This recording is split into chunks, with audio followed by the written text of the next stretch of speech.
Be careful who you call family. Just because someone is close doesn't mean they're sent from God. Some people come into your life to distract you, hold you back, or even try to destroy the gifts God's placed inside you. The Bible lays it out. Jeremiah 17:9 says, "The heart is deceitful above all things and desperately wicked. Who can know it?" In other words, not every smile means friendship. Not every hug is genuine love. Not every connection is safe. Honestly, so many believers struggle today not because God left them hanging, but because they let the wrong people into the most sacred parts of their lives. You opened up your heart, dreams, plans to folks who honestly had no interest in protecting them. Even Jesus wasn't immune to betrayal. Judas wasn't some random guy. He was one of Jesus' own disciples, ate with him, walked with him, saw miracles firsthand. Still, he sold Jesus out for 30 pieces of silver, Matthew 26:14-16. First lesson, just because someone's close doesn't mean they're loyal. There are people at your table who act friendly but secretly compete with you. They ask questions to gather dirt, not because they care. Sometimes they praise you in public but doubt you in private. If you're not spiritually sharp, you're gonna mistake access for alignment. Proverbs 4:23 lays it out. Above all else, guard your heart, for everything you do flows from it. Guarding your heart isn't hateful, it's wise, it's mature. Some people don't deserve a backstage pass to your life. Sometimes the people you call family are the ones slowing you down. Not always because they're bad, but because your growth makes them uncomfortable. When God elevates you, suddenly everyone's insecurities come to light. Look at Joseph in Genesis. God gave him a dream, a vision of greatness, and who tried to ruin it? His own brothers. Jealousy made them toss him in a pit and sell him off. Jealousy hides behind familiarity. It sounds like love but acts as destruction. It smiles at you but secretly wishes you fail.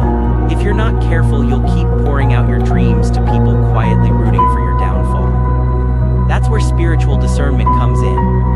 In 1 Corinthians 2:14, the Bible says, "The natural man doesn't receive the things of the Spirit of God because they're spiritually discerned."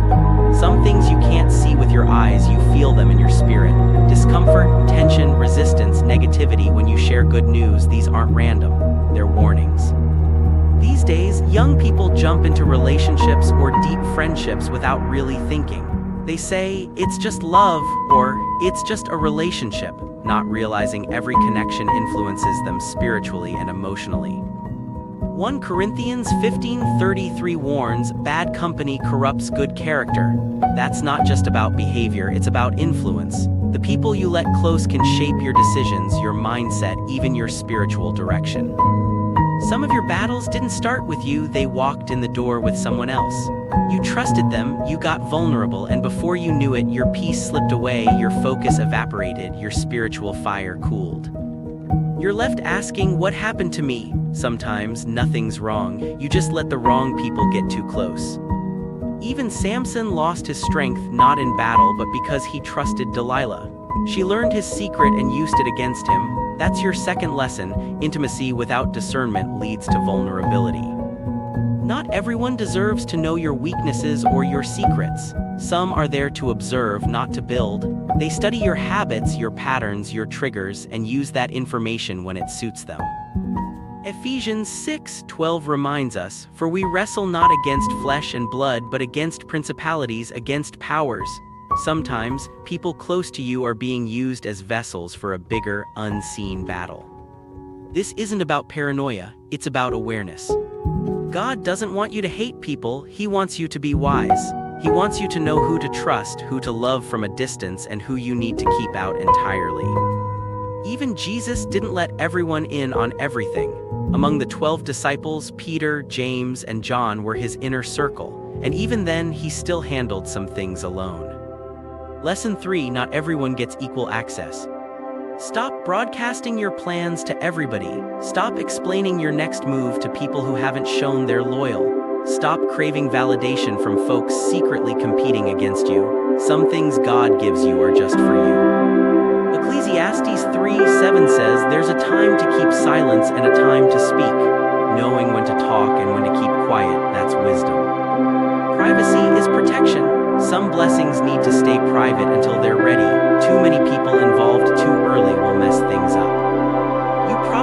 called some of them family, you believed in them, but not everyone's meant to celebrate your elevation. Some prefer you struggling because your growth threatens their comfort zone. Psalm 1:1 outlines it. Blessed is the one who doesn't walk in step with the wicked or stand in the way sinners take or sit in the company of mockers. Notice how it escalates: walk, stand, sit. Associations get deeper over time. Watch your circle. Who do you talk to most? Who influences your choices? Who do you run to with good news or with heartbreak? These people have power in your life, and if they're not aligned with God, your direction can shift without you realizing. Doesn't mean you have to go it alone, just choose wisely. God sends the right people, ones who pray for you, support you, correct you with love, and genuinely celebrate your growth, not just your struggles. The enemy, though, will send distractions, people who look right but don't fit your God-given assignment. Test every connection. 1 John 4:1 says, "Don't believe every spirit, but try the spirits whether they are of God. Not everything that feels good comes from God." Discernment is your shield. Some of you are clinging to relationships God already told you to release. Deep inside, you feel the discomfort, the misalignment, the constant confusion, but you force it, scared to be alone. Hear this: it's better to walk solo with God than stay surrounded by people who sabotage your destiny. Separation isn't loss, it's protection. Sometimes God removes people to save you because he sees what you can't. When Joseph was separated from his brothers, it looked like betrayal, but it was really positioning. They couldn't go where God was taking Joseph. Some folks can't go where God's taking you, and that's okay. Stop dragging everyone into your future. Some people are seasonal, others are hard lessons, and some assignments have just expired. Pray for wisdom. Ask God to open your eyes, show you who's for you and who is. This generation is full of subtle deception. People fight you quietly through negativity, discouragement, silent competition, or lack of real support. Familiarity isn't always safe, so be careful who you call family. Blood isn't enough. Family is alignment, loyalty, spiritual covering. Anyone who brings ongoing confusion, negativity, or discomfort isn't aligned with your purpose. Ignore the signs and you only make yourself vulnerable. Guard your heart, your mind, your destiny. What God put in you is valuable, and not everyone gets unlimited access. If any of this hits home, take a moment to look at your circle, not in fear, but with wisdom, clarity, and honesty. Ask yourself, are these people helping me grow or quietly pulling me away from my God-given path? Choose carefully, because your destiny is on the line.